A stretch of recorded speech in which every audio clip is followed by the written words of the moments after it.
Swayam Prabha. Digital India. Educated India.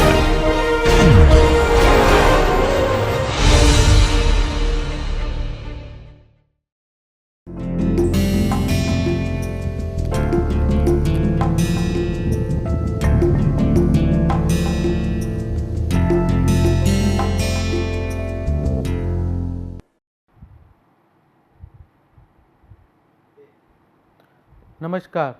So, in today's session we will discuss about convolution integral. So, we will see how we can utilize convolution integral in our circuit analysis. So, let us start first understand what is the convolution integral. The term convolution means folding. So, folding means when you take the mirror image of a particular function, means you are folding across the y axis. So, the term convolution integral has come from that particular concept, and what does it mean we will see when we will discuss the convolution integral in detail. And this particular integral is very important tool for the engineers, because it provides a means of viewing and characterizing the physical systems. For example, if you have the impulse response of a particular system, that is ST, which we discussed in our previous lectures. So, if you know the impulse response, you can find the response yt for any system with the excitation of xt. So, this is very important and very strong integral to find out the response of a system, the impulse response of which is known. So, how we will achieve the convolution integral? The convolution integral is defined like this, where the system response is yt and we integrate between minus infinity to infinity x lambda into h t minus lambda d lambda. So, h is your this impulse response, and x lambda is means lambda is anyway the dummy variable. So, x lambda is the excitation x t. So, when you take the convolution of both, that is x and t, then you will get the response y t. So, this integral is called as a convolution integral. How we will represent? We represent it in the asterisk form. So, what we say that y t is equal to x t, this is not a multiplication, this is asterisk and h t. So, we can say that basically the y t is convolution of x and h functions, and the lambda which we discussed in the previous slide was dummy variable, and this would be the convolution. Basically, the asterisk will represent the convolution of two functions. Now, the above equation states that the output is equal to input convolved with the unit impulse response, because unit impulse response we know, and we know that the new function is x t.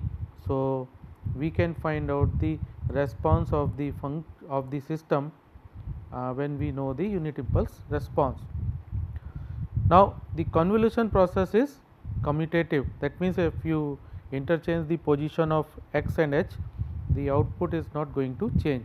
That means convolution of x and h will be same as convolution of h and x. So, in the integral form, what you will represent? Y t would be written as minus infinity to infinity integral x lambda h t minus lambda d lambda, or you can also represent integral minus infinity to infinity h lambda x t minus lambda d lambda, because both are commutative. That means that the order in which two functions are convolved is immaterial.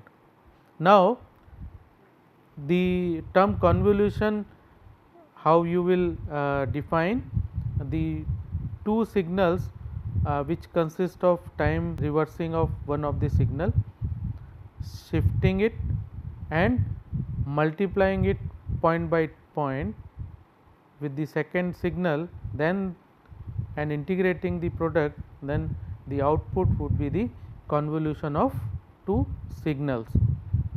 So, how we will visualize? Let us take one example so that you can understand the concept. Let us say that there are two functions. One is, let us say it is a function like this, and second is a function like this.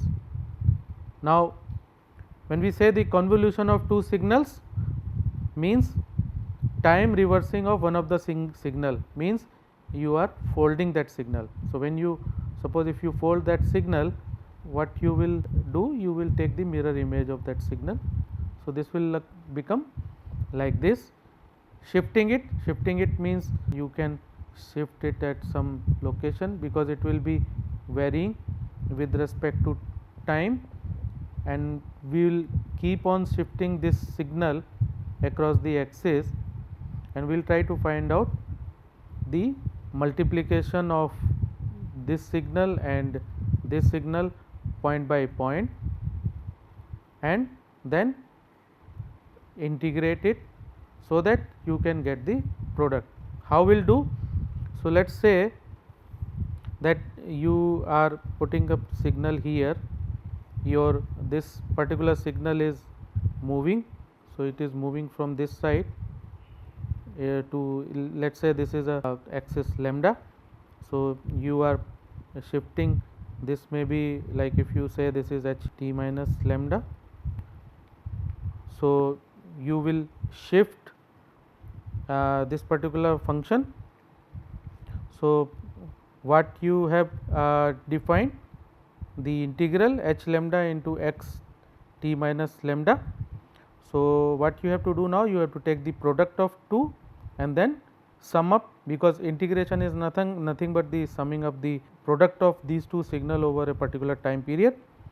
So, when you shift, if let us take the axis and see how it is getting mixed. So, at one particular time the signal would be like this. So, you will have total product and the sum of those product, which is the area like this, and then after some time this will become like this, right, and after some time it may leave and will become like this. So, what is happening now, that the signal is shifting, because you are shifting it. So, signal is shifting, we will only shift one, second one is stationary. So, we are shifting with respect to the value lambda. So, at this axis it is shifting, and we are trying to find out the value of the product at each and every point, and then you are integrating, means you are summing up all the products, and then you are again taking another location and finding out the product. So, finally, if you see and if you trace the product and the integration of these two functions, so it may look like this. So, this would be considered as a convolution of these two signals. So, this is the basically the output which you will get when you apply convolution integral between two functions. So, we will discuss more in detail when we will proceed in this particular lecture, and we will try to understand with the help of few more examples, so that you are clear about the meaning of convolution integral. Now, the convolution integral is the general one, it applies to any linear system, but the convolution integral can be simplified if we assume that the system has two properties. So, what are those two properties? First is that x t is equal to 0 for t less than 0. It means that your integration, which is now from minus infinity to infinity, will reduce to integration between 0 to infinity for the convolution integral. And second property what we can use is that system's impulse response is causal. That means ht is equal to 0 for any time t less than 0. So, if this property holds, you can say that ht minus lambda, that is this function, would be 0 for t minus lambda less than 0, or you can say that for lambda greater than t, the above equation will now become the convolution of h and x will be nothing but integration 0 to t x lambda h t minus lambda d lambda, because for any value lambda greater than t, this will become 0. So, when we say that the functions are following these two properties, first function is 0 for t less than 0 and second is causal, means it is 0 for lambda greater than t, then we get the reduced integral. So, integral will now be between 0 to t x lambda h t minus lambda d lambda. Now, let us see few of the properties of convolution integral. We are not going to derive it because it is not in our like scope of the current subject, but we have to keep in mind that there are few properties which we will use when we will progress in this particular course.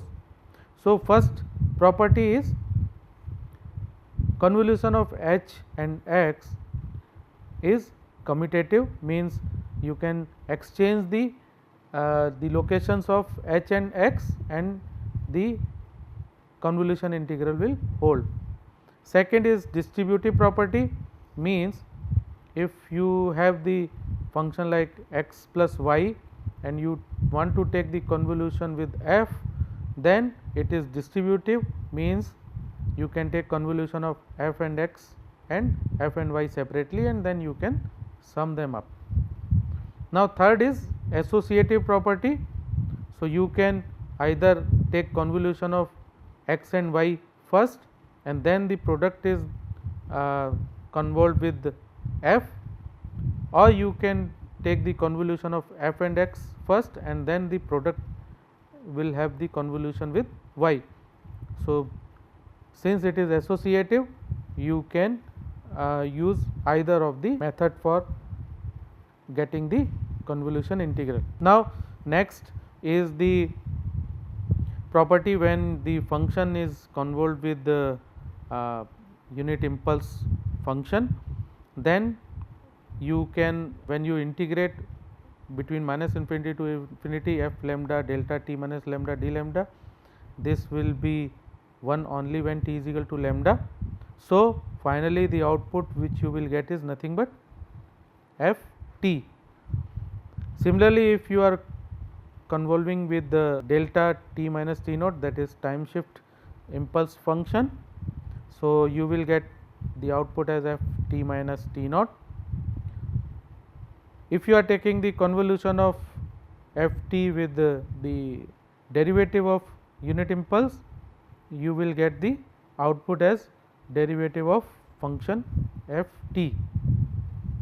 Now, if you are taking convolution of f with the unit step, the output would be minus infinity to t f lambda t lambda, because for lambda greater than t, the unit step would be 0. So, that is why the value of lambda up to t is the upper integral component for the convolution of f with unit step function. So, these would be the major properties which we will keep on using when we will use the convolution integral in various circuit concepts. Now, before learning how we can evaluate the convolution integral, let us first understand how the convolution integral is linked with the Laplace transform. So, suppose if you have two functions like f1 and f2, the Laplace transform of those time varying functions are f1s and f2s. Then if you take the convolution of f1 and f2, then you will say that the output of the convolution of f1 and f2, and when you take the Laplace of the convolution of f1 and f2, you will simply say that the Laplace of the convolution of f1 and f2 would be nothing but f1 f1s multiplied by f2s. So, it means the Laplace transform of the convolution of f1 and f2 is simple multiplication of f1s and f2s. Now, let us see how we can justify this particular concept, whether it is true or not. So, let us see that there is a function f t which is a convolution of f1 and f2.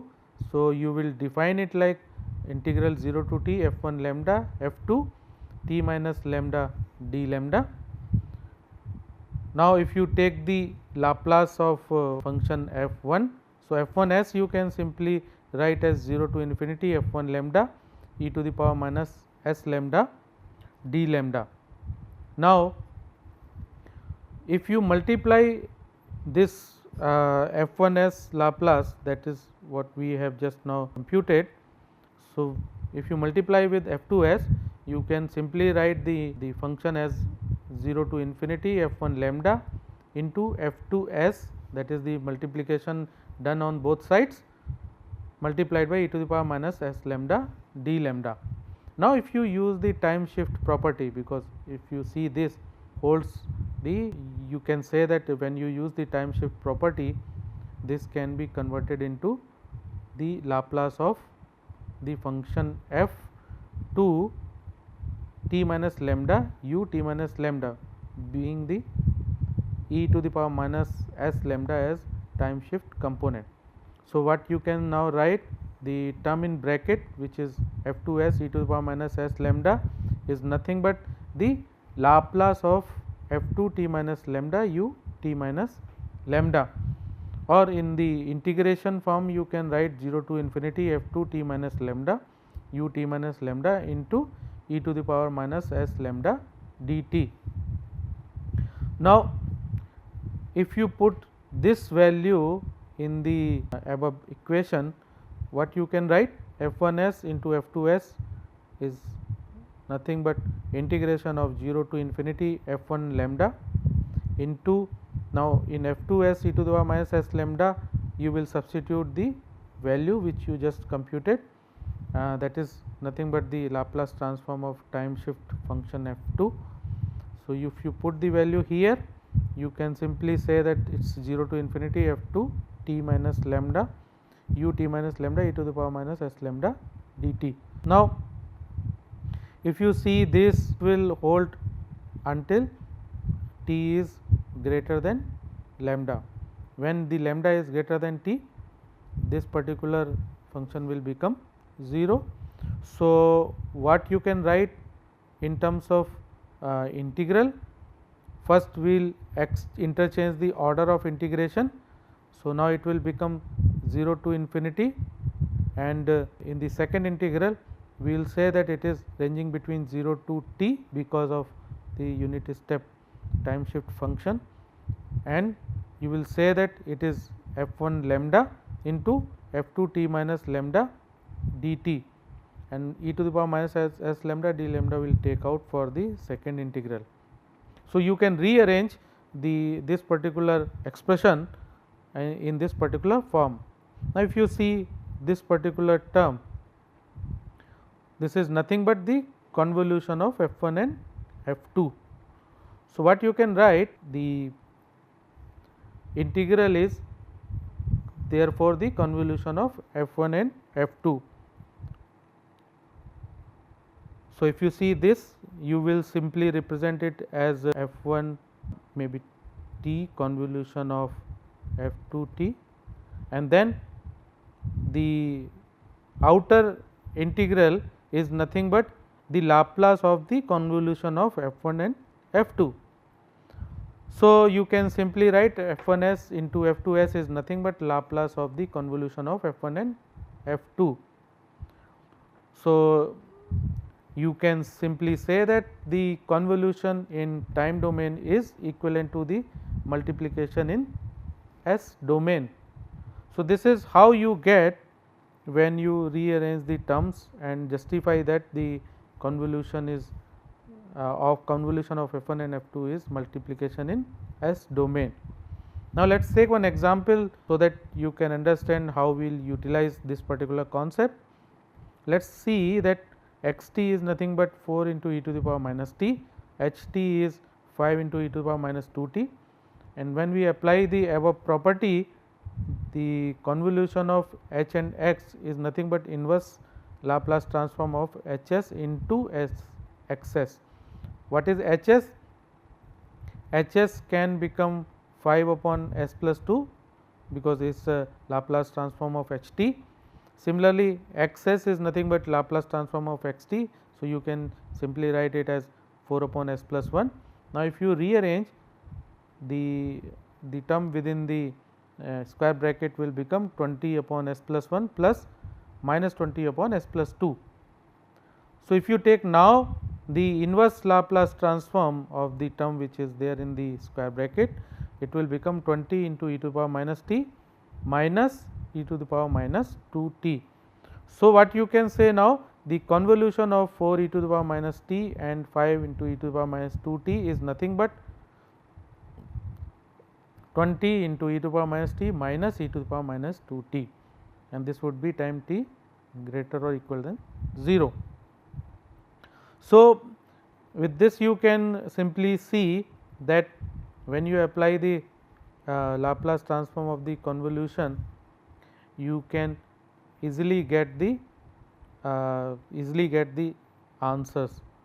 Now, there is another point which we have to remember with respect to this property which we have just now calculated, because although this convolution of two signal which we saw in the previous case is, it looks simple, but sometimes finding the inverse may be tough.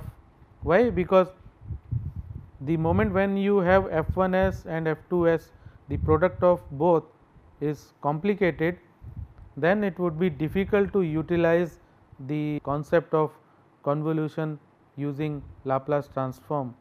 Then what you will do? You will use some alternate technique.